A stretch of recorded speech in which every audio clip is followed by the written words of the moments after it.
Well, let's talk a bit more about the role of women in the military at that time. We can speak to the author and historian Elizabeth Shipton, who joins me now. Thank you very much for being with us. So just tell us about the role of women at that time around D-Day. Well, looking at the nurses and the role of the medical staff, we had nurses in the hospitals on the south coast waiting to receive patients from the landings, and those first patients came within the first 36 hours.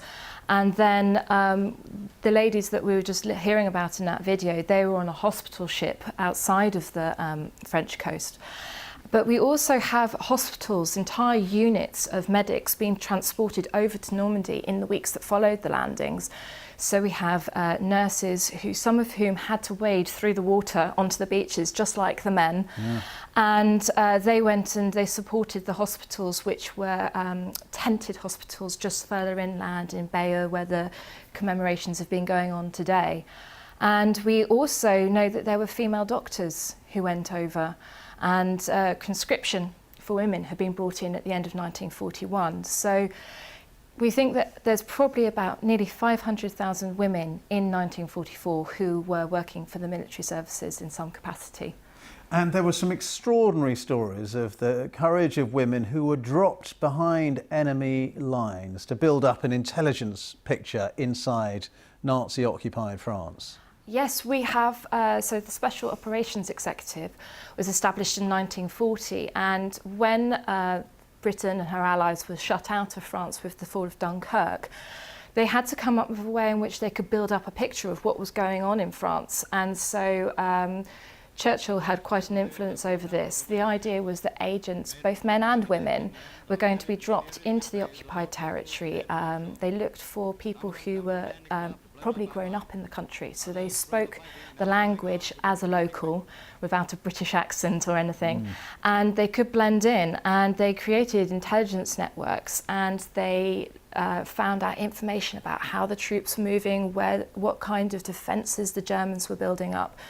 So those defences which the men faced on D-Day, the Germans had had 4 years to develop. So this information is vital, building up a picture for the British, for the Allied invasion force. And when it came to D-Day themselves, it was less about the intelligence networks, but these agents, and there were approximately 50 women dropped in as agents during the period of the war. Their job was to galvanise the pockets of resistance. So they were all very impatient. They were waiting for this longed-for day of liberation. And they just wanted to get stuck in. They wanted to sabotage, they wanted to blow things up. But the agents came in and they said, no, we have to wait until D-Day happens. It's got to be a coordinated action if it's going to work. So they arrived in the months leading up to D-Day. They organised drops of ammunition so that these men had something to fight with.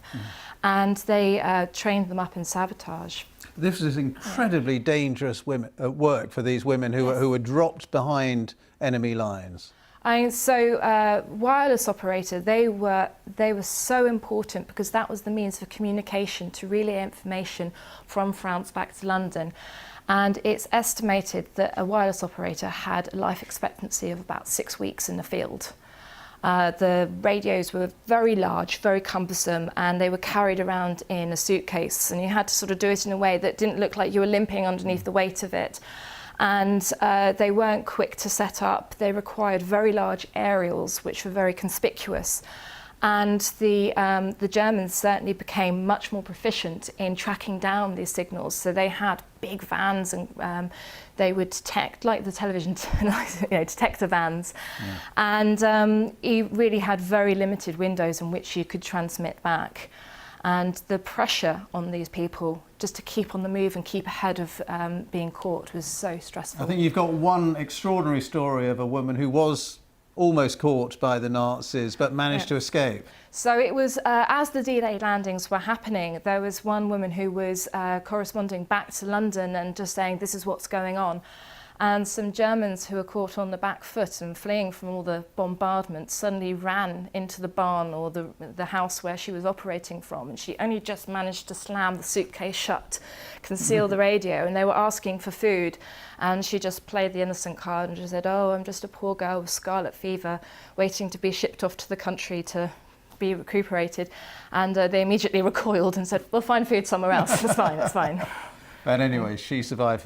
Many others did not, and true tales of heroism. Elizabeth Shipton, thank you so much. Thank you very much indeed. Author and historian Elizabeth Shipton.